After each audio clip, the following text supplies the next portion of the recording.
Masechet Baba Kama Daf Memtet Amoud Bet, on va commencer par Memtet Amoud Aleph, les 10 dernières lignes aux 2 points. Haïta Shifha Venishtahrera O Guilloret Patour. De quoi s'agit-il? On avait appris dans la Mishnah qu'il y avait une différence entre un shor et un adam.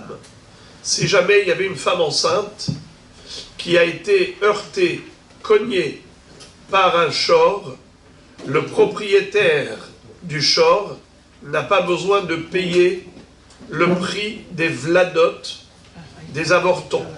Bien que le shor a frappé le ventre de la femme enceinte et il a déclenché une fausse couche, le propriétaire du shor, qui généralement est responsable de tous les dégâts causés et commis par son shor, en l'occurrence, il est patour. Il ne payera pas les démés vladot, car la Torah dit « Ubaal ashor naki », il est quitte des démés vladot. Par contre, si c'est un homme qui a heurté une femme enceinte, même si c'était sans kavana, il avait l'intention de frapper son adversaire, et il a frappé le ventre de la femme enceinte, et il a déclenché la fausse couche, il devra payer le prix des fœtus au mari de cette femme. Comme la Torah nous dit, « Kasher yashit alav ba'al ha'isha ». Ensuite, on avait vu un pirouche selon lequel la mahloket qu'il y avait entre Rashbag et Hachamim, à savoir comment doit-on évaluer les vladot, le prix des fœtus. Alors selon Tanakama, c'est la différence de prix qu'il y a entre une servante enceinte et une servante qui est vide, c'est le prix du fœtus, alors que Rashbag disait, selon un premier pirouche, ça ne peut pas être ça le prix du fœtus, parce que une femme enceinte, elle coûte moins cher qu'une femme qui n'est pas enceinte. Comment ça se fait pourtant? Elle a un fœtus, c'est un potentiel d'esclave en elle. Oui, mais lui parlait de Mevakeret, c'est-à-dire Bechor, et elle est en danger de mourir, danger de mort pendant l'accouchement, étant donné que les gens ne vont pas prendre le risque. Alors s'ils achètent une servante qui doit avoir un Bechor, ils achètent moins cher qu'une servante qui n'est pas enceinte. Car celle qui n'est pas enceinte, elle est vivante, elle a une présomption de vie, alors que celle qui doit passer sur la table d'accouchement pour la première fois, elle a un risque. Donc il dit, c'est pas comme ça qu'on évalue. On évalue autrement. On va au marché des esclaves et on va voir combien coûte un fœtus. Un propriétaire d'une servante enceinte, l'autre lui dit, vends-moi le fœtus, combien il est prêt à payer.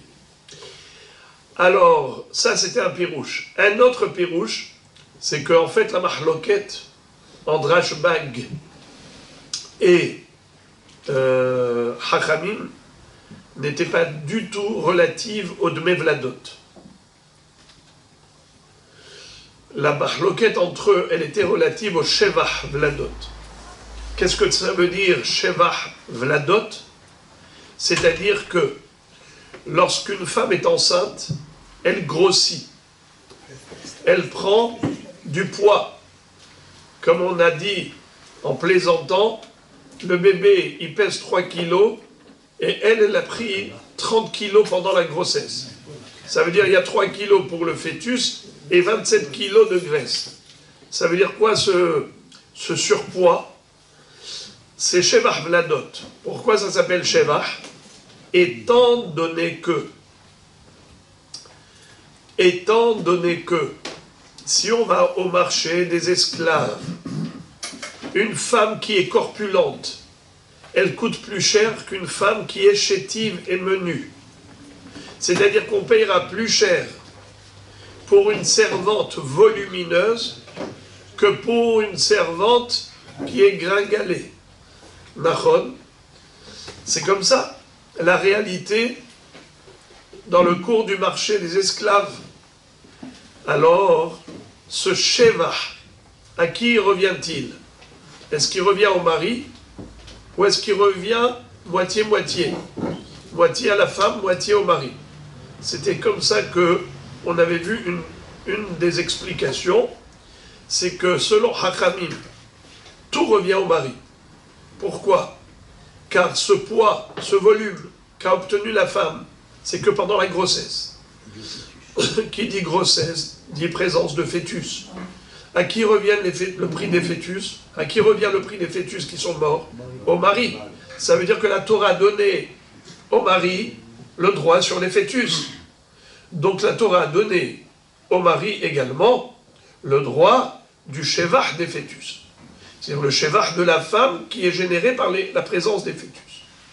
Les fœtus génèrent chez la femme le surpoids. Alors, il recevra la totalité.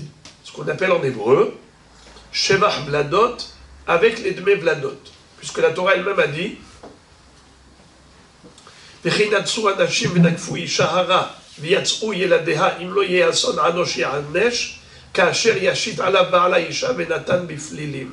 Ce qui veut dire que la Torah lui donne le droit des dmei vladot.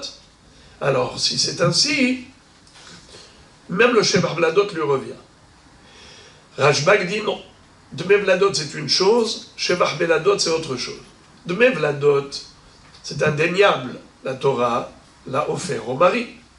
Kasher yashit alav ba'ala isha. Yeladeha.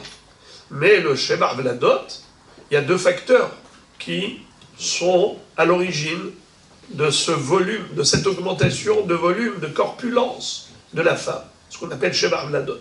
Il y a les vladot, mais il y a aussi la femme elle-même. Et de ce fait, c'est moitié-moitié. On coupe la poire en deux. Celui qui a tué les vladot, eh bien, il va devoir également payer le prix du shevach vladot.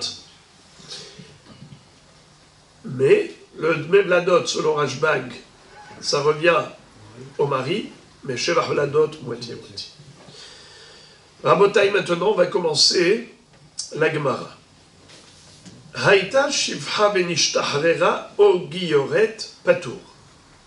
Cette Gemara se rapporte à la dernière phrase de la Mishnah. Rappelez-vous, qu'est-ce que la Mishnah avait dit en conclusion? Imen la Baal noten li yoshav. Haïta shivcha benishtahrera o giyoret patour. Si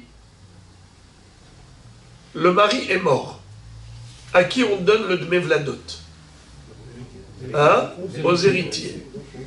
Mais si il n'a pas d'héritier, imaginons par exemple, c'est un guerre, marié à une guillorette, et elle maintenant, elle était enceinte, mais ils n'ont pas eu d'enfant, puisqu'ils n'ont pas eu encore d'enfant, donc il n'y a pas de yorshim. Ce guerre n'a pas d'héritier. À qui doit-on reverser les dmei vladot? À qui doit-on reverser le shevach vladot? Alors c'est ça le Inyan. Il n'y a pas d'héritier là. Alors il est dit Patour. Aïta shivcha benishtahrera ou giyoret. Patour. Pourquoi Patour? Parce que c'est celui qui arrive le premier qui la femme. Bravo.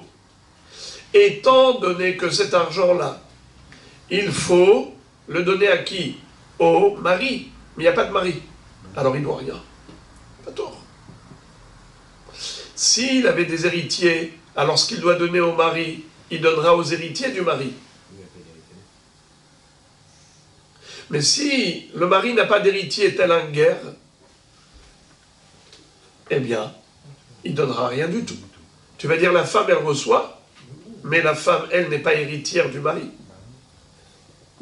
Il n'y a pas une partie qui le revient? Alors, on va voir.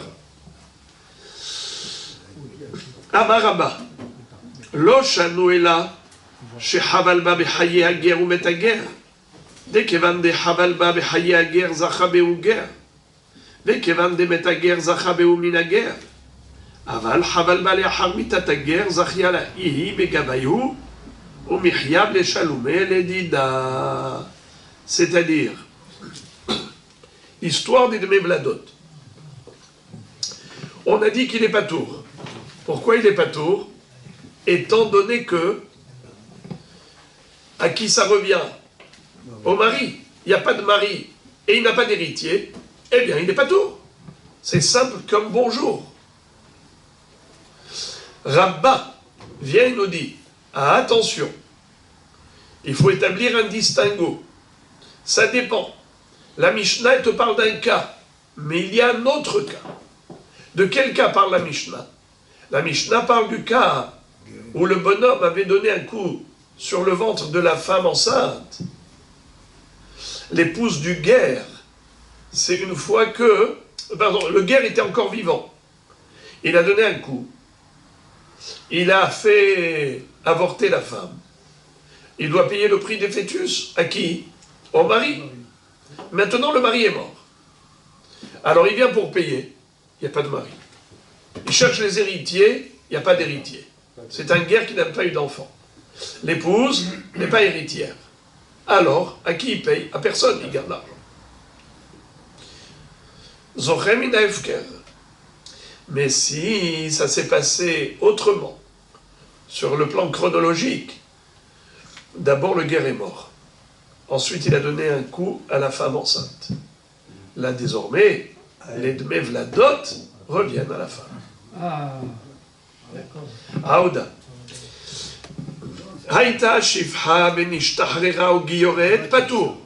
Si c'était une shifha benishtachrera ou gioret, alors on a dit patour. Amar amalo shanuela shehabal ma bichaye aguer ou metaguer. Quand est-ce en effet qu'il est patour? C'est seulement s'il avait frappé la femme du vivant de son mari le guerre, et ensuite il est mort. Alors normalement il aurait dû payer au guerre. Le guerre est mort. De Kevan de Havalba Behaye Aguer, Zachabeu Aguer. Puisqu'il a tué les fœtus du vivant du mari, le guerre, alors qui est-ce qui mérite de droit le prix des fœtus? C'est le guerre. De Kevan de Metaguer, Zachabeu Minaguer. Puisque le guerre est mort, alors lui, il est Zoché Mina Efker. Il garde l'argent pour lui. Celui qui était redevable n'a plus besoin de payer. Il est dispensé de payer, il garde l'argent pour lui. Aval haval baleh harmitataguer. Mais si le coup qu'il a donné à la femme enceinte, c'était après la mort du guerre, Zachiala ihi begabayou. Ou mihyab le shalomela ledida. Alors c'est elle qui désormais est en droit de toucher les indemnités pour les fœtus qui sont morts. S'il y a eu fausse couche à cause du coup du cogneur, eh bien cet argent qu'il aurait dû normalement donner au mari s'il était vivant, maintenant qu'il n'y a pas de mari, donnera à la femme. Quand est-ce qu'il n'a pas besoin de donner à la femme le prix des fœtus? C'est seulement si le coup qu'il avait donné, c'était dans une chronologie inverse. Le guerre était là, il a fait une fausse couche, il a causé une fausse couche à la femme. Il doit payer le prix des fœtus au mari. Le mari est mort, alors il est Zochemina Efker. Il est Zochemina Efker, il ne payera pas tout. Mais si le guerre était déjà mort avant qu'il donne le coup, donc maintenant il n'a affaire qu'à la femme, elle est l'ayant droit. Puisque les fœtus sont en elle, alors il a donné un coup au ventre de la femme, il a tué les fœtus, c'est elle qui est en droit de toucher maintenant les indemnités, c'est-à-dire le prix des fœtus. D'aimer Vladot. Ça c'est Rabba. Amarav Hizda, Mare Dichi, Atu Vladot Sare Ninhu, de Zachia Behu. Rav Hizda n'est pas d'accord du tout avec Rabba. Et il dit, what is it? Mare Dichi. Mare Dichi, c'est rarissime dans le chasse qu'on retrouve cette expression. Mare Dichi, le maître de cet enseignement. Mare Dichi. Oh, le maître de cet enseignement, je ne te comprends pas. Pourquoi? Atu Vladot Sareninu, est-ce que les fœtus, c'est une pochette d'argent, ça veut dire est-ce que ça a une valeur monétaire? Pour dire, elle n'a pas de mari, alors c'est elle qui a mérité de s'emparer de cette valeur monétaire. Il n'y a pas de mari, qui normalement c'est lui qui est l'ayant droit, la Torah lui a accordé ce droit. Il n'y a pas de mari, alors c'est elle. C'est elle la première à s'emparer des fœtus.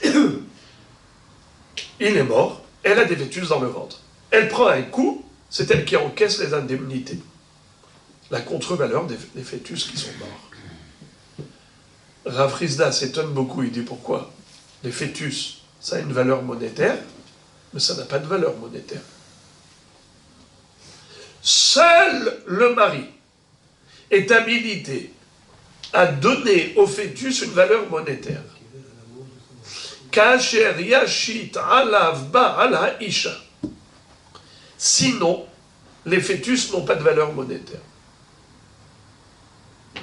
Si la Torah n'avait pas dit qu'il faut payer les demi-vladot au mari, eh bien ça n'existerait pas, cette indemnité n'existerait même pas.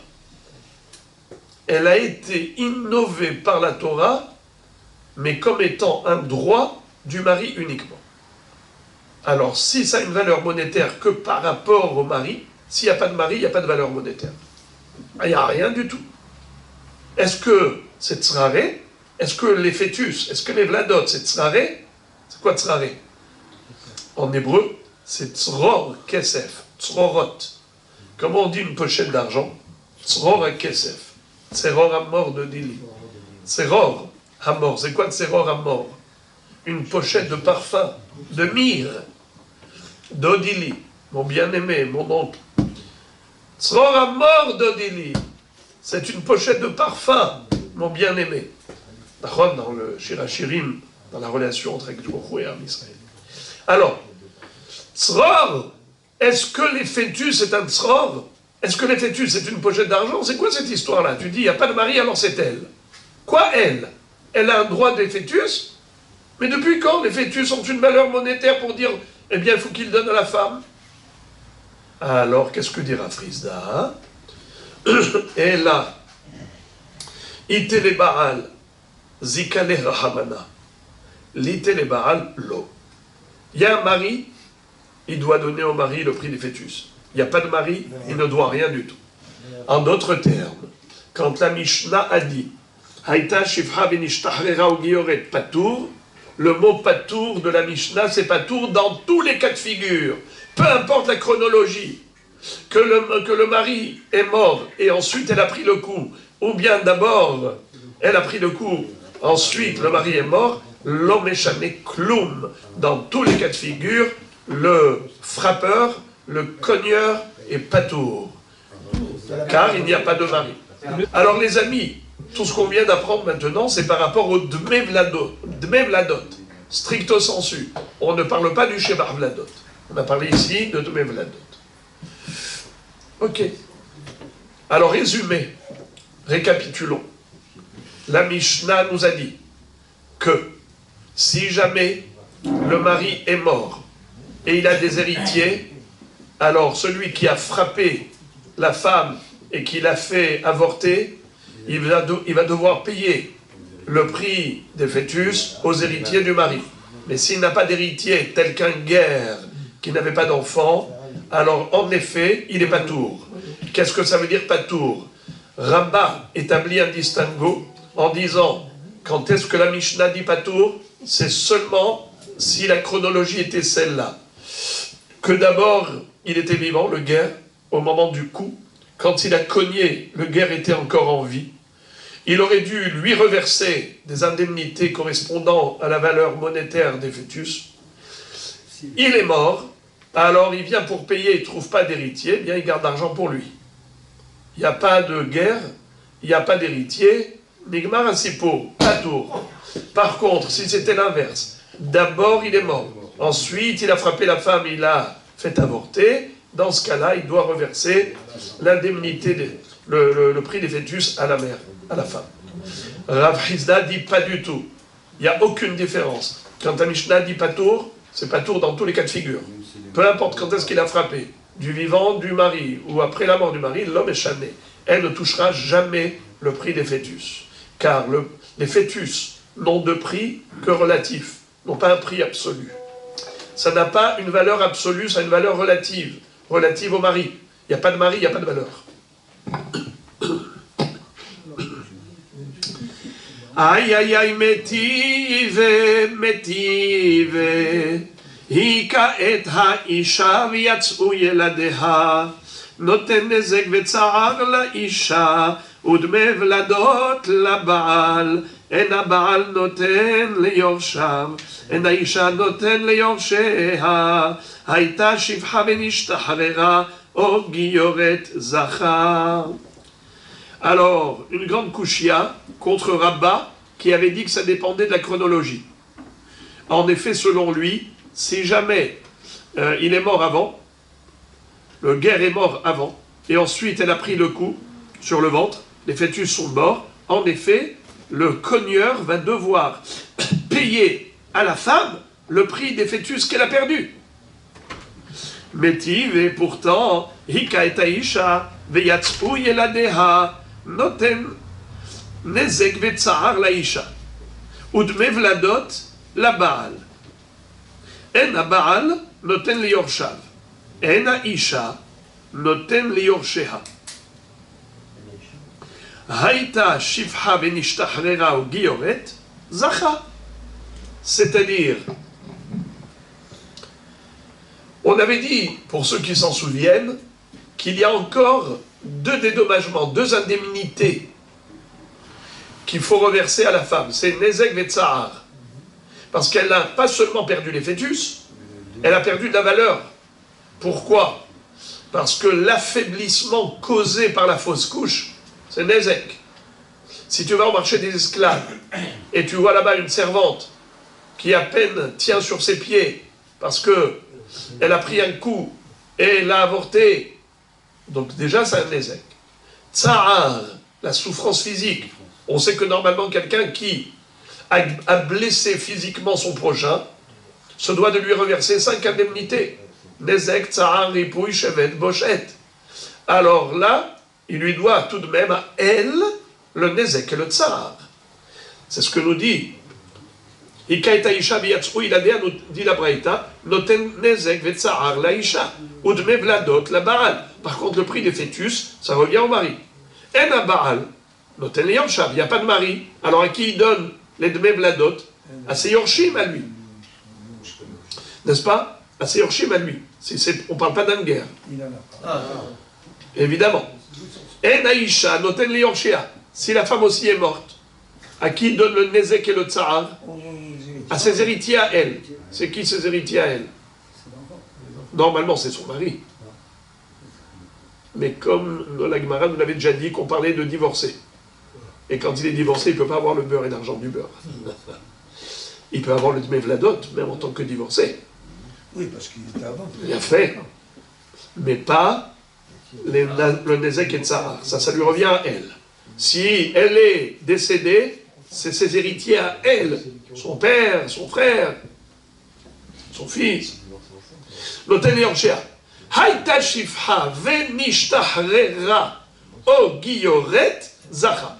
Si on parle maintenant d'une femme qui était convertie, une giyoret, alors là c'est différent. Qu'est-ce qu'on dit? Zacha. Qui est zoché? Elle, femme. Non. Zacha, pas zachta. Zacha. Shkon hadak. C'est qui celui-là qui est zoché? Celui qui l'a engrossé.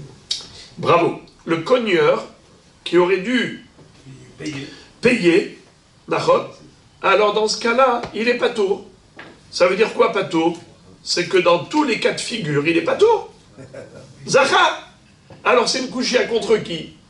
Contre Rabba, qui avait établi un distinguo. Il a dit dans ce cas patour, mais dans ce cas haya. Ici tu vois que patour, Zacha, donc patour dans tous les cas de figure. Couchia. Eh bien, la réponse est prévisible. Rabba va te répondre, Amre ou miradifa mimatnitin, deokimna shechavalba behayager ou metager, achadame shechavalba behayager ou metager. Bien sûr, Rabat, il tire son épingle du jeu très facilement, là. Comment? Il dit, mais qui t'a dit que la Braïta, elle parle de tous les cas de figure? Elle parle que d'un cas précis. Lequel? C'est qu'au moment où il a cogné, il a tué les fœtus, le mari était encore vivant. Le guerre était encore là. Donc il devait lui payer le prix des fœtus, même la dot. Le guerre est mort, alors il n'a plus à qui payer. Zacha, il est zoché minefker. Mais si c'était l'inverse, que d'abord, il est mort, et ensuite, d'abord le guerre est mort, ensuite le cogneur a frappé la femme enceinte. Alors dans ce cas-là, il doit payer de même la dot, la isha. C'est-à-dire que la Braïta qui a dit Zacha, c'est pas dans le cas où d'abord il a cogné, ensuite il est mort, c'est... pardon, Dafka, c'est dans le cas où d'abord il a cogné et ensuite il est mort. Mais s'il était d'abord mort, le guerre, et ensuite il a cogné, dans ce cas-là, il n'y a pas de Zacha. Il doit payer. À qui? À la femme. Ça, c'est la première réponse de Rabba. Veiba itima. Et si tu veux une deuxième réponse, dit Rabba, les ahar mitatager vetane zarta. Rabbi Daniel, comme vous aviez voulu dire. C'est-à-dire qu'on peut dire que Bémet, on parle même les ahar mitatager. Et normalement, il faut qu'il paye. Alors pourquoi tu dis Zacha? Il faut juste corriger la Braïta. Au lieu d'écrire Zacha, il faut écrire Zarta. Zarta, c'est elle qui a mérité. Exactement ce qu'a dit Rabba. Qu'est-ce qu'a dit Rabba? Que c'est elle qui encaisse. You understand? Dafka Zarta. Au contraire, lui, maintenant, avec cette correction, il a une baraïta qui confirme ce qu'il a dit, Rabba. Rabba qui a établi un distinguo en disant qu'il faut, oui, lui payer à la mère le prix des fœtus qu'elle a perdu, eh bien, c'est ce que dit la baraïta, Zarta. C'est trop facile, ça, hein? Top. La Gemara propose de dire Lima Ketanae. Peut-être que la mahloket entre Rabba et Rav Hizda, qui sont des Amoraïm, ils ont peut-être déjà été précédés par des Tanaïm. Et que leur mahloket à ces deux Amoraïm, c'est en effet la mahloket de Tanaïm suivant. Lima Ketanae, où est-ce qu'on retrouve ces Tanaïm? Dans la Braïta. Qu'est-ce que dit la Braïta? Bat Israël, Shenisset Leger. Une bat Israël qui s'est mariée avec un guerre. Venit Abera Mimenu. Et elle est tombée enceinte de lui. Vehavalba Vehaye Hager. Et voilà que quelqu'un lui a donné un coup dans le ventre du vivant du guerre. Noten de Mevladot la guerre. Alors évidemment, le cogneur va devoir payer des indemnités correspondant au prix du fœtus au mari de cette femme qui est le guerre. Les Aharmita ta guerre. Par contre, s'il lui a donné un coup après la mort du guerre, là on a une mahloket. Tanehada hayam, vetanehada pato. Il y a une braïta qui dit que s'il a frappé la femme après la mort du guerre, donc il n'a pas d'héritier, c'est qui maintenant qui va encaisser le prix des fœtus? Mahloket. Il y a une braïta qui dit Hayav, ça veut dire quoi? À qui il va payer? À la femme. Et il y a une braïta qui dit Patour, c'est-à-dire il paye à personne. Donc a priori, c'est mamash la mahloket de Rabba et Rav Hizda. Rabba avait dit Hayav, Rav Hizda avait dit Patour. Eh bien voilà, on a deux braïtot, Tanehada Hayav, Tanehada Patour. C'est beau? Chacun a une braïta sur laquelle s'appuyer.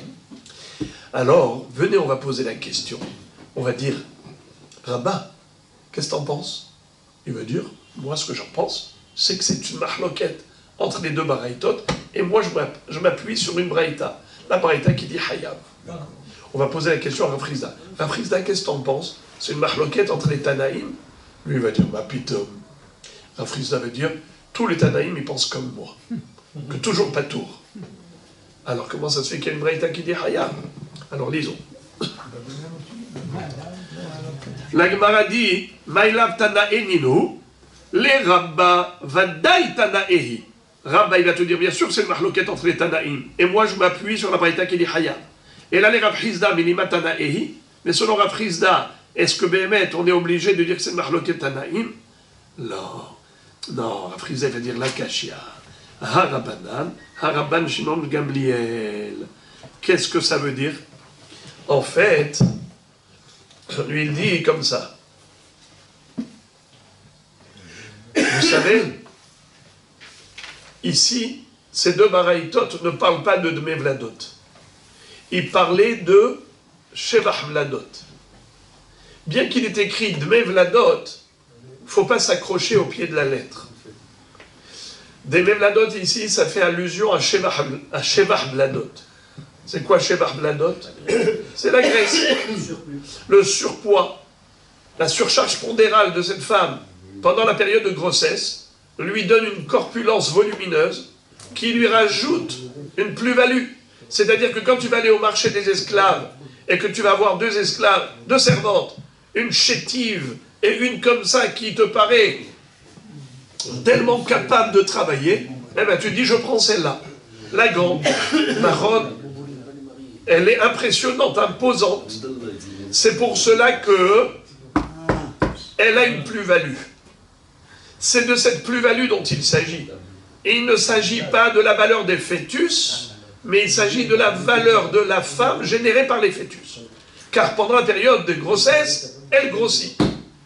Mais elle est en faiblesse. Alors regarde. Alors maintenant, vous n'étiez pas là la semaine dernière apparemment. Alors, qu'est-ce qu'on a compris maintenant? Le Shevach Vladot, qui est-ce qui s'en souvient? On avait appris avant Shabbat la mahloket entre Rashbag et Hachamim à ce propos. Le prix des fœtus revient au mari? Ça, c'est clair. Il n'y a pas d'équivoque là-dessus. Sur quoi il y a une mahloket? Bravo, Shevach Vladot. Selon Tanakama, qui ça revient? Au mari. La Torah lui a donné de Mevladot et lui donne aussi le Shevach Vladot. Selon Rashbag, de Mevladot, certes au mari, mais Shevach Vladot, 50-50, moitié chacun. 50% au mari, 50% à la femme. Car il y a deux facteurs qui génèrent la grosseur et l'augmentation de volume. Il y a le fœtus, mais il y a la femme elle-même aussi. Asbekitsour, il nous dit voilà, c'est Rashbag. And you understand? Quand tu vois une braïta qui dit Hayab, en fait c'est la braïta qui va d'après Rashbag, qui a dit que le Shevach Vladot va à 50% au mari, à la femme et 50% au mari. Donc maintenant voilà pourquoi, quand il est mort, elle touche ses 50%, d'accord? Du Shevach Vladot. Du Shevach Vladot. Et la braïta qui dit Patour, c'est qui la braïta qui dit Patour? C'est Hachamim. Hachamim qui avait dit que même le Shevach Vladot, il va au mari comme les Mevladot. Donc si le mari est mort, alors il ne touche rien. Car elle ne touche rien, pardon. Bravo. Elle ne touchera rien. Parce que Rav Hizda, fidèle à lui-même, qu'est-ce qu'il avait dit? Que jamais elle ne touche. Les Mevladot, jamais. Peu importe la chronologie. Qu'il soit mort et qu'elle a été cognée, ou bien qu'elle a été cognée, ensuite il est mort, l'homme jamais. Mais pour la Grèce, il parle pas de ça. Et donc, c'est pour cela que, pour Rav Hizda, cette baraïta-là, c'est qui? C'est Hachamim, qui disent qu'elle ne touche à rien. Et la baraïta qui dit qu'elle touche, c'est Rabban Shimon Gamliel, qui avait dit dans la Mishnah, elle touche le Shevach Vladot. Alors la Gemara pose la question, il dit Rabban Shimon Gamliel, Maïria le Harmita, Afilu Mechaim Nami, Itla Palga. Alors dans ce cas-là, j'ai pas compris pourquoi la Braït avait besoin de parler de la mort du mari. Pourquoi elle a dit les Harmita Tager, Tanehada Hayam, Tanehada Patour? Qu'est-ce qu'on a besoin de parler de les Harmita Tager? C'est faux. Rashbag avait donné le droit à la femme de toucher 50% du Shevach Vladot, même du vivant de son mari. Alors pourquoi on a besoin de parler de les Harmita Tager? La réponse, elle est belle. Mais Haïm, Itlah Palga, les Harmita coulés. Tu veux savoir pourquoi on a parlé de les Harmita? C'est parce que Quand son mari est vivant, elle n'a droit qu'à 50% du Shevach Vladot. Mais quand il est mort, elle a le droit à la totalité du Shevach Vladot. Première réponse. Veibaïtima habeha Rabban Shimon Gamliel. Kan b'Shevach Vladot, kan b'Dmei Vladot. Encore une autre réponse, dit Rav Chisda, qui lui ne veut pas considérer qu'il y a une mahloket entre les Tanaïm par rapport à son débat avec Rabbah. Lui, il dit, moi j'ai raison, tous les Tanaïm, ils pensent comme moi. Que patour. Alors, comment tu comprends une braïta qui dit Hayav, il faut payer à la femme? Non, on ne parle pas de Dmei Vladot, on parle de Shevach Vladot. Ok. Haveha Rashbag, kan b'Shevach Vladot, kan b'Dmei Vladot. La braïta qui dit Hayav, c'est Shevach Vladot. Donc, Rashbag, qui nous a dit dans la Mishnah, le Shevach Vladot, 50%, ça revient, nous, moitié. Alors, s'il est mort, le mari, c'est elle qui empoche la totalité. Et la braïta qui dit patour, ça parle de Dmei Vladot. Dmei Vladot, alors, si le mari est mort, il ne payera rien du tout. Zéro. Au niveau des Dmei Vladot, selon Rav Chisda, peu importe la chronologie, qu'il y ait eu mort du guerre, ensuite fausse couche, ensuite mort du guerre, c'est non mais chané, toujours patour. Dmei Vladot, c'est que au mari. Il n'y a pas de mari, on ne paye pas à la femme. Tandis que le Shevach Vladot, selon Rashbag, bien sûr pas selon Hachamim, parce que pour Hachamim, Shevach Vladot, Dmei Vladot, c'est pareil. Mais pour Rashbag qui distingue entre les deux, et il dit 50% à la femme du vivant de son mari, maintenant qu'il est mort, c'est elle qui empoche la totalité. Alors la Gemara dit, Amré, ok. Alors là, on a compris. La Gemara pose une question là-dessus, elle dit, Amré, excuse me, Mishevach Vladot, Mishma Dmei Vladot. Ou mi de Rabban Shimon ben Gamliel, Lishma les Rabbanan. La Gemara ici pose une question, j'allais dire rhétorique. Ça veut dire, je dirais que c'est plus la question pour la réponse. Elle dit, attends, je ne comprends pas. Si elle touche les Shevach Vladot, alors donne-lui aussi les Dmei Vladot. Et si pour Rashbag, tu lui donnes Dmei Vladot et Shevach Vladot, alors même pour Hachamim, donne-lui la même chose. Pourquoi, maintenant que le guerre est mort, tu donnes rien à sa femme? Mais c'est seulement quand le mari est vivant que la Torah a accordé au mari tous ses droits, Dmei Vladot, Shevach Vladot. Maintenant qu'il est mort, donne-lui à elle. La Gemara répond, réponse prévisible. Amré, non, détrompe-toi. Shevach Vladot et Shaykha Yada Begavayhu, Zachia Behu Bekulehu. Dmei Vladot de lo Shaykha Yada Begavayhu, lo Zachia Behu Klal. C'est-à-dire, il ne faut pas perdre de vue le concept. Le concept est le suivant.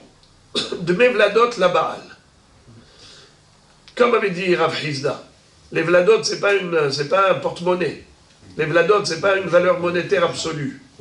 C'est que pour le mari que la Torah a donné ce droit. Alors, Dmei Vladot la Baal.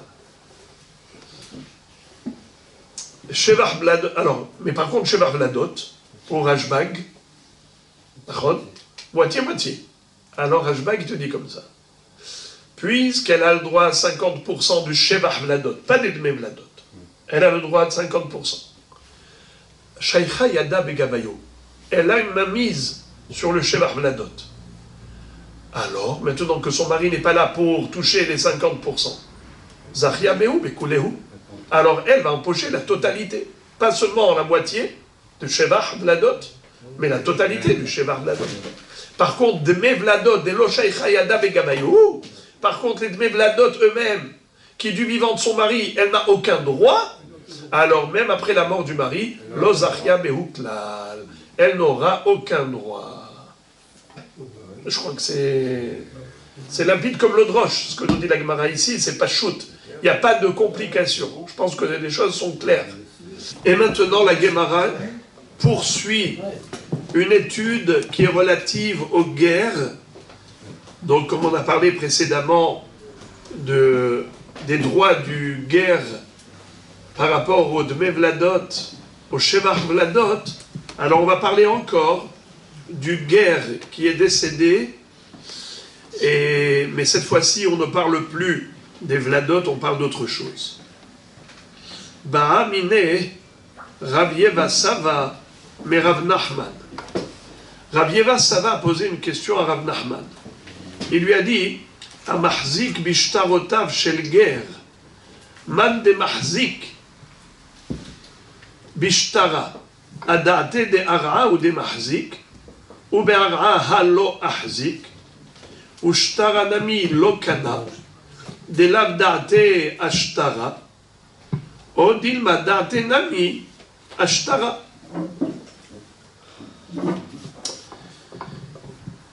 Rav Yeva Sava posait la question à Rav Nachman.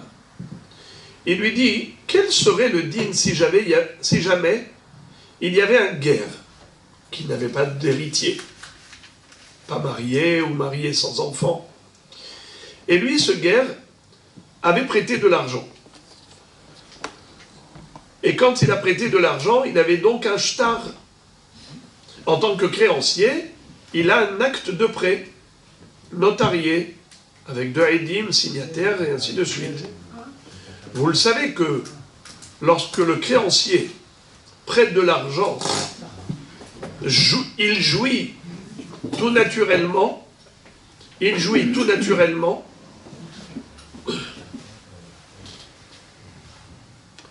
d'une hypothèque. C'est-à-dire, les biens immobiliers appartenant à l'emprunteur sont assujettis au remboursement. C'est-à-dire que si jamais il n'est pas solvable au moment de l'échéance du remboursement, alors le créancier est habilité à saisir un bien immobilier appartenant à l'emprunteur, contre remboursement.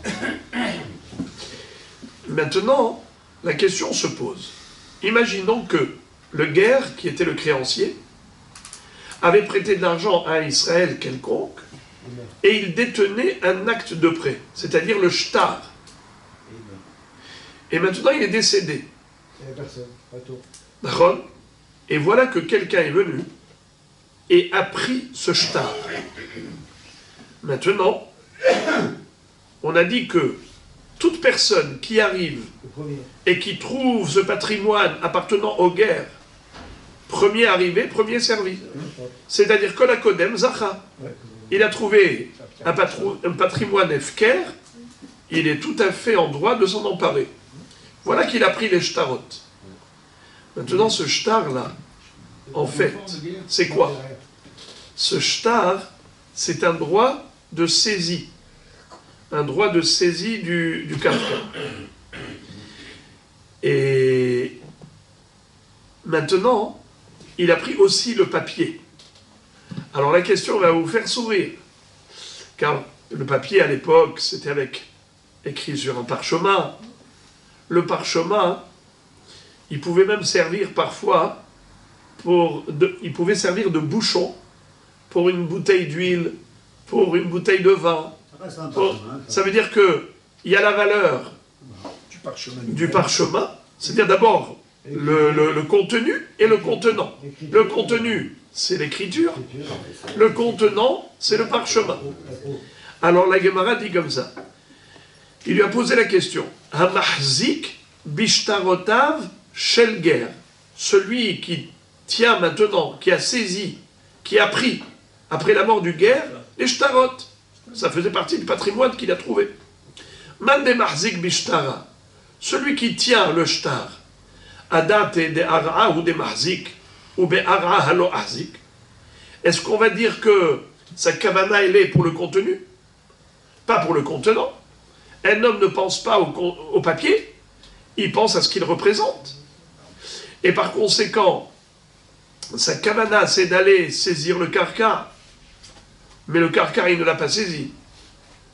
Alors c'est qui va prendre le karka lui-même? C'est le propriétaire du karka, l'emprunteur. Il va lui-même s'emparer de son propre karka. Certes, il était assujetti, il était hypothéqué, mais maintenant qu'il est mort, le créancier, c'est lui qui va garder le carca. Alors maintenant, le papier de celui qui a pris le papier, est-ce que ce papier-là lui appartient? C'est-à-dire si par exemple quelqu'un d'autre vient, il lui prend le papier de la main. Est-ce qu'il appartiendra à l'autre ou bien l'autre est un voleur? Parce qu'il appartient au premier. C'est-à-dire s'il appartient au premier, le deuxième est un voleur. S'il n'appartient pas au premier, le deuxième est tout à fait en droit de le prendre ce papier pour... Alors, la question est de savoir pourquoi ce ne serait pas au premier. Mais c'est sûr que c'est au premier. Réponse, c'est que quand il a pris, il n'avait pas l'intention de l'acheter, d'acquérir le papier. Car lui voulait que le contenu de ce papier, ce qu'il voulait, c'était sa valeur sur le plan du patrimoine. Car lui voulait le bien immobilier. Il se dit, mais ça c'est une créance qui est notée là-dessus, avec une hypothèque. Donc il y a un droit d'hypothèque. Moi je vais aller prendre le carca. Et quand il va aller prendre le carca, l'autre lui dit, ça va pas, non?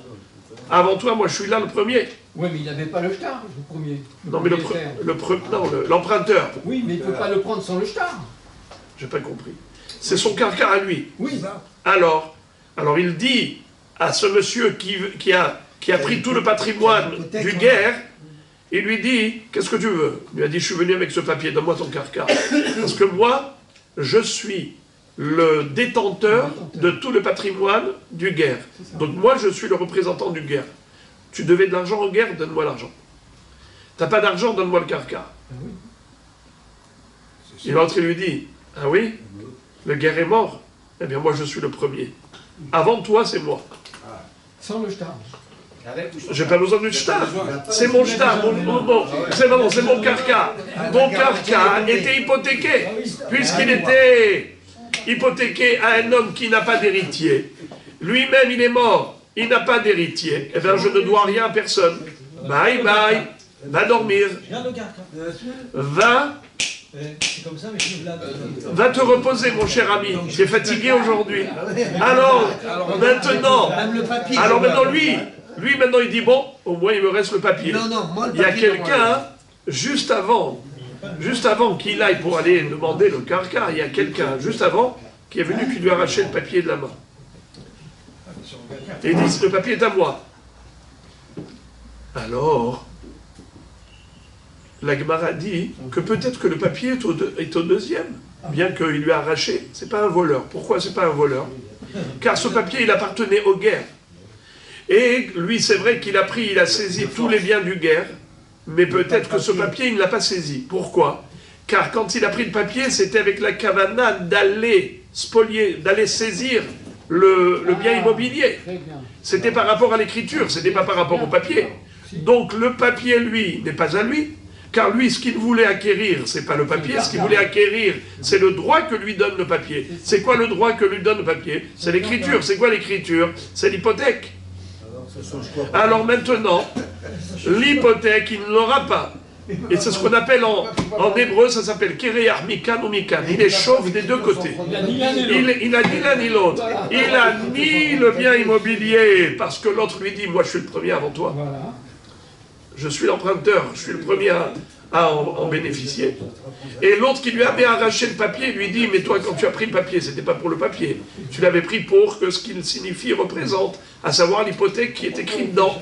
Mais maintenant maintenant que je l'ai pris, alors je t'ai pris le papier que tu n'avais pas l'intention d'acquérir, donc jamais tu n'as été propriétaire du papier. Alors maintenant, il est chauve des deux côtés. Il n'a ni l'un ni l'autre, ni le carca, ni le papier.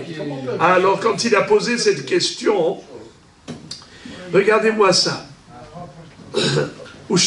Alors je relis s'il vous plaît.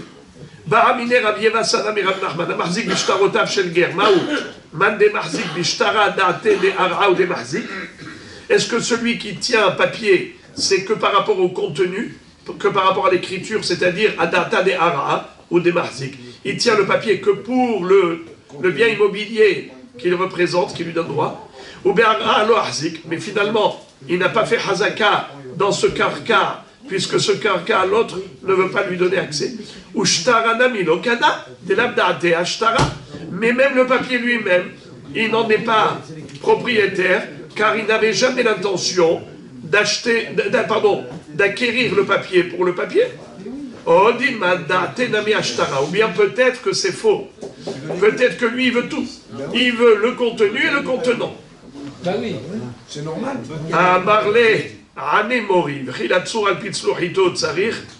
Alors Rav Nachman s'étonne. Il lui dit, pourquoi tu dis qu'il voulait le contenu et le contenant? Pourquoi un homme, il voulait le papier pour couvrir sa bouteille? Pour recouvrir sa cruche? Ah putain. Lui, quand il vient prendre un papier notarié, c'est pour ce qu'il représente au niveau argent, au niveau carca, mais pour recouvrir une bouteille, franchement, est-ce que tu penses qu'il avait pensé à ça? Il lui a dit oui. Amarlé, la tsour, mais la tsour. Oh oui, un homme, il veut tout. Tout ce qu'il peut prendre, il prend. Mais il ne peut pas prendre que l'écriture. Les olam tikah. L'écriture, il ne peut pas prendre que l'écriture. Il prendra le contenu et le contenant. Ça veut dire que l'homme, il veut tout. Il veut tout rappeler. Alors en effet. Alors donc Rabotaï, à qui appartient le papier? Au premier. Bravo.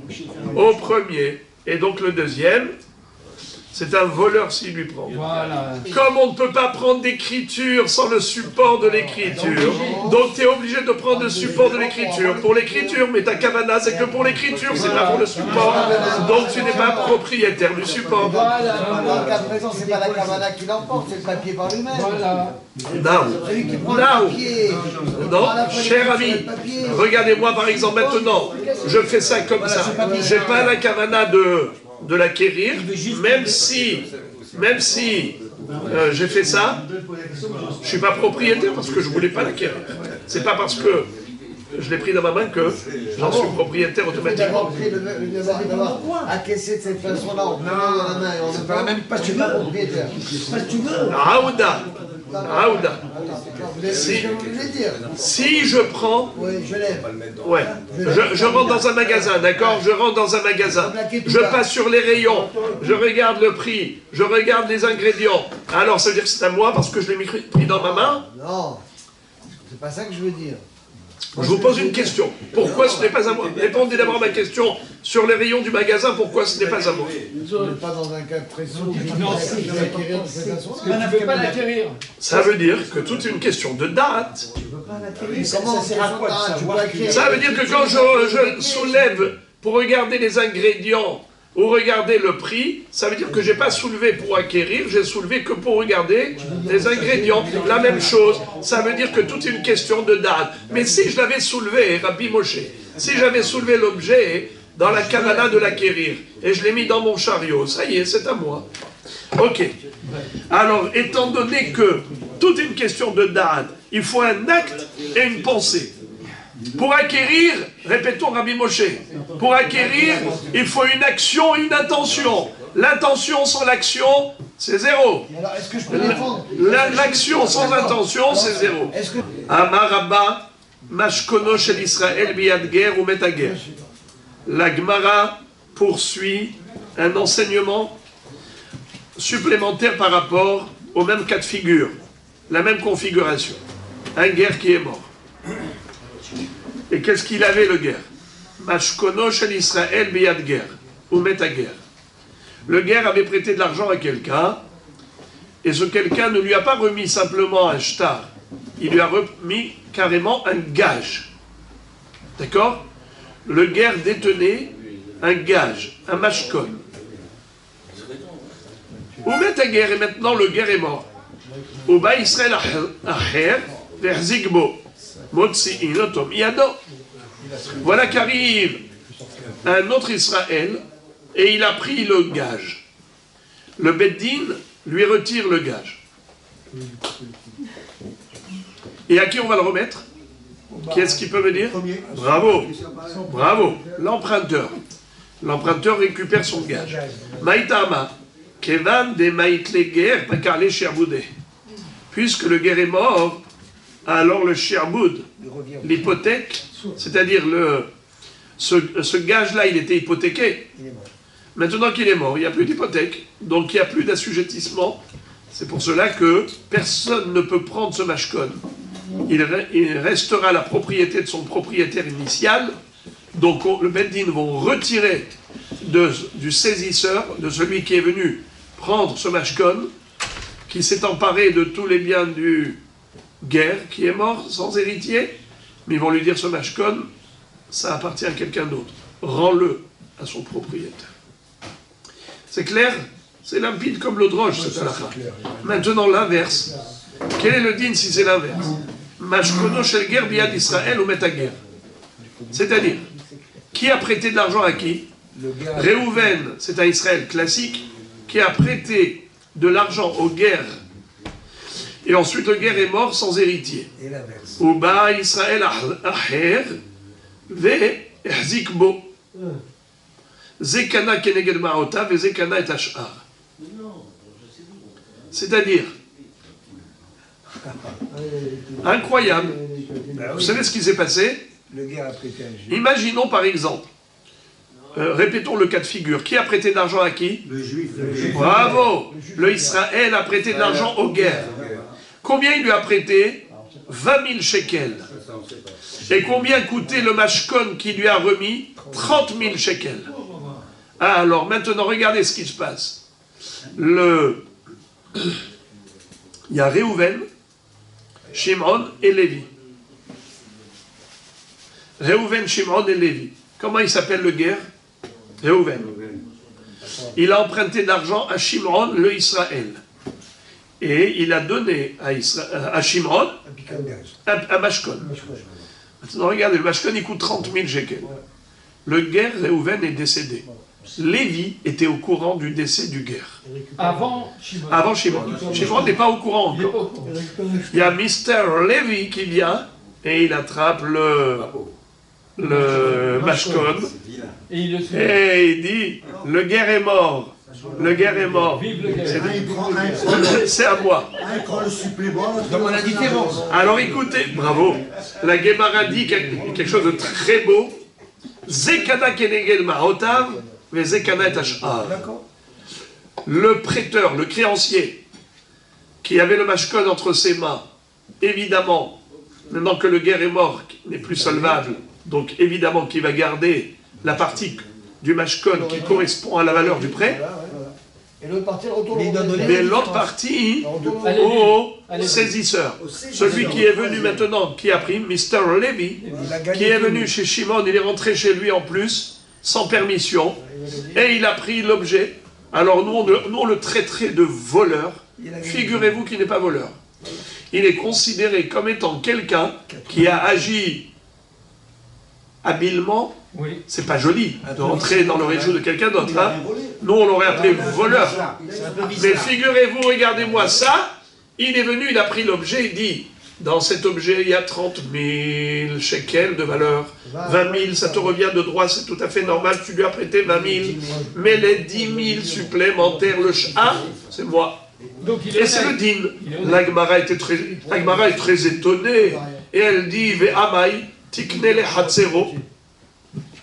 Je ne comprends pas cette halakha. Mais on devrait dire qu'il y a ici le kinyan hatzer. C'est quoi kinyan hatzer, mes frères et mes Il amis? est propriétaire. Hein? Il a acquis l'endroit. L'endroit, il a acquis. Ouais, le Kinyan, ça lui apprend. Oui, il y a ici un kinyan hatzer.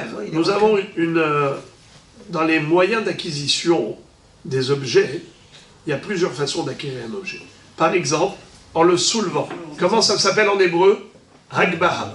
Ou bien Meshicha, tirer, Nahon.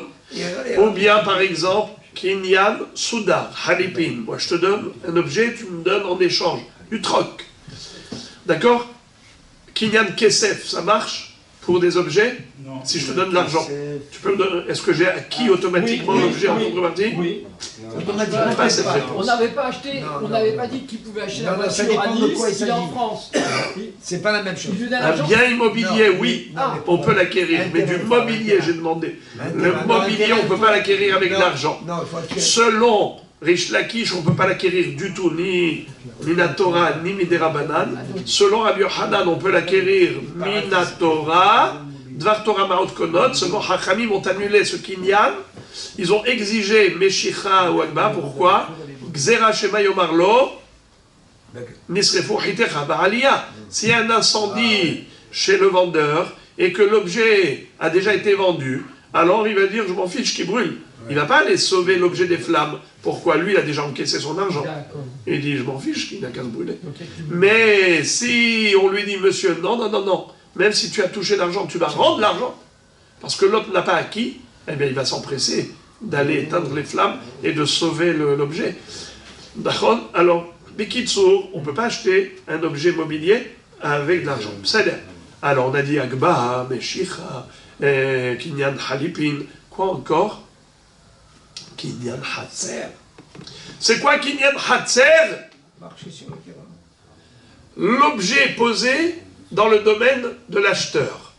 Exemple, votre téléphone m'intéresse. Quand vous êtes venu boire un café chez moi, vous avez posé le téléphone sur la table. Et à quel prix vous me le vendriez? Eh bien, à 5000 shekels. Vous êtes d'accord de me le vendre à 5000 shekels? Ne vous inquiétez pas, je vous paye la semaine prochaine. Pour l'instant, je ne vous ai pas payé. Pour l'instant, je ne l'ai pas pris dans ma main. Rien. L'objet est posé chez moi. Juste, vous avez dit oui. Ça suffit. Moi, j'ai dit oui, je veux acheter. Vous avez dit oui, je veux vendre. Ça y est, il est vendu. Vendu. Il n'y a pas d'argent. Mais comment ça se fait, mais il n'a pas pris? Réponse, il est déposé dans mon Hatzer. Hatzero chez l'Adam, Konalo. Alors maintenant, la Gemara pose la question, elle dit, alors je ne comprends pas cette histoire-là. Comment est-ce possible que Lévi, qui est rentré sans permission dans le Hatzer de Shimron, il a pu prendre le mashkon dans sa main, et ensuite il va aller voir Shimron et lui dit, tu sais, Réhouven le guerre, il est mort. Et il te devait 20 000 shekels. Tu avais un mashkon de 30 000 shekels. 20 000 c'est pour toi. Dans ce mashkon, il y a 20 000 pour toi, il y a 10 000 pour moi.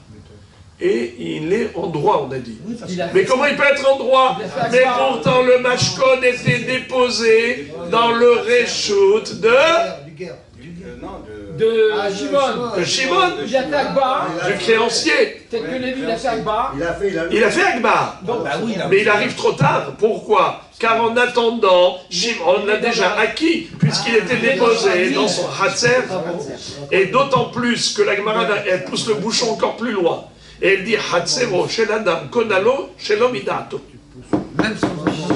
Même si il ne savait pas, étant donné que cet objet il est hefker, il est déposé chez lui, alors il lui appartient. Donc Lévi, c'est un voleur. Alors Lévi, c'est un voleur. Pourquoi tu as dit qu'il est acquéreur des 10 000?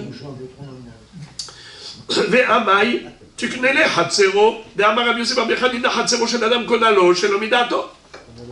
Amre, réponse. Hachamim ont dit, Hachamim ayaskinan delete. Ici on parle de quel cas? C'est que Shimon n'était pas présent. Shimon a voyagé en Australie. Et alors? C'est son Hatzer quand même. Alors, mais pourtant c'est dans son Hatzer quand même. Belle question. Alors écoutez, je vous le dis en introduction, pour pas que vous restiez longtemps frustrés. C'est que le din de Hatzer, c'est un din de Shaliach. Introduction. Première intro, le Hatzer est considéré comme le Shaliach de l'homme.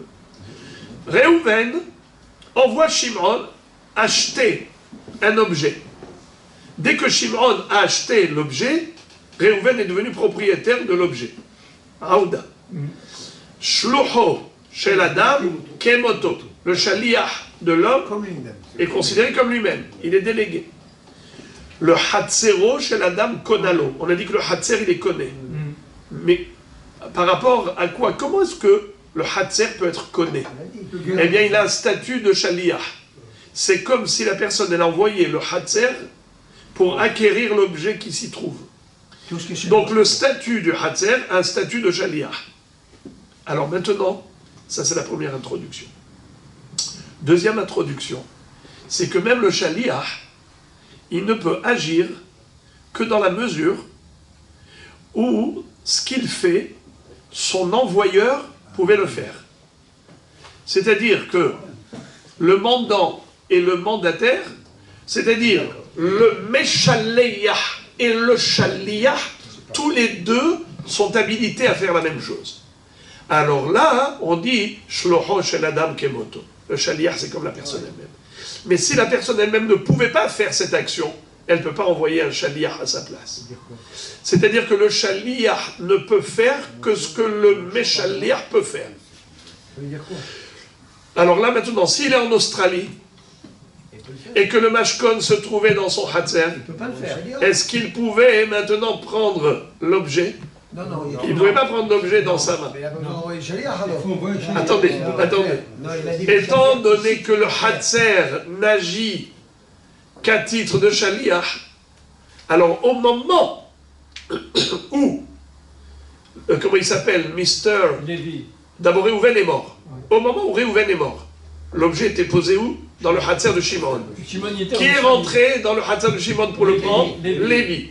Où était Shimon? En Australie. très bien. Si Shimon était là, et il aurait pu prendre l'objet à la place de son hatzer, alors on dit, c'est pas lui qui a pris l'objet, c'est son hatzer. Alors son hatzer a devancé Mr. Lévi. D'accord. Et donc Lévi, s'il prend, c'est un voleur. Car parce que hatzer reconnaît l'autre. Mais pourquoi alors on a dit que Lévi n'est pas un voleur? Et il a le droit de prendre 10 000 shekels sur les 30 000 de la valeur du mashkon. C'est parce que quand le mashkon était posé dans son hatzer, Lévi était, Shimon était en Australie. Donc il n'avait même pas le potentiel, le pouvoir potentiel de faire lui-même la Hagbaha. Et puisqu'il n'aurait pas pu acquérir lui-même, son hatzer ne peut pas acquérir à sa place maintenant, jusqu'à ce qu'il revienne et que son hatzer acquiert pour lui. Ça veut dire, si vous êtes là, alors à la place de vous, c'est votre hatzer qui agit. Mais si vous n'êtes pas là, et que vous ne pouvez pas être là, alors c'est M. Lévi qui est rentré avant que vous n'arriviez, qui lui-même va s'emparer de la chose, et voilà pourquoi on a dit, il va acquérir. L'agrégat. La Gemara dit, Amré, Achab et Askinan d'élité. Regardez comment le raisonnement que je vous ai dit, la Gemara le fait. On aurait dit que la Gemara c'est Rashi. Kol echadeite ledide, tant qu'il est là présent, des ibae, que s'il voulait makne, acquérir, matsikane, il aurait pu acquérir. Kanyale name hatzero, alors son hatzer, il les connaît. Aval kol echadeite ledide, mais si lui il était absent, il était en Australie, des ibae ou les mikne, lo matsikane, s'il voulait lui acquérir, il ne pouvait pas, parce que au moment où Lévi est venu prendre, lui il était ailleurs, il ne pouvait pas prendre. Hatzero nami lokania. D'accord. Hein? Mais il avait déjà acquis, lui. Ok. Regarde, attendez. Une minute. Alors, déjà on a compris ça. Est-ce qu'on a compris ça? Voilà. Maintenant, la Gemara a conclu en disant Vehil cheta de lite bahatzero de lokana. C'est-à-dire, la Gemara, quelque part, elle n'est pas d'accord avec ça. Elle n'est pas d'accord avec ça. Même s'il n'est pas là, pourquoi? Parce que le hatzer, il acquiert dans tous les cas de figure. Qu'il soit présent ou absent ou en Australie, son hatzer, il connaît. Alors comment ça se fait que Rabba ait dit que le mashkon, 20 000 shekels, c'est pour le créancier, et 10 000 shekels, c'est pour Lévi, qui est venu, comment on appelle ça, un arriviste. Il a pris. Il a saisi. Oui, cet opportuniste-là. Il arrive, il prend. C'est trop facile, ça. Il est rentré dans une propriété privée, le hatzer a déjà été connu. Eh bien, figurez-vous, nous dit la Gemara, tu veux savoir de quel cas il parlait Rabat? Il parlait du cas où le mashkon était à l'extérieur du hatzer. Maintenant on a tout compris. C'est trop facile.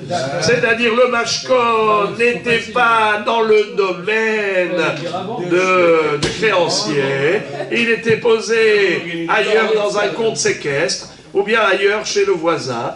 Alors, voilà pourquoi il a pu s'emparer des 10 000 shekels. Sinon, s'il s'était posé dans le hatzer du créancier, mais maintenant que tout le mashkon lui revient de droit.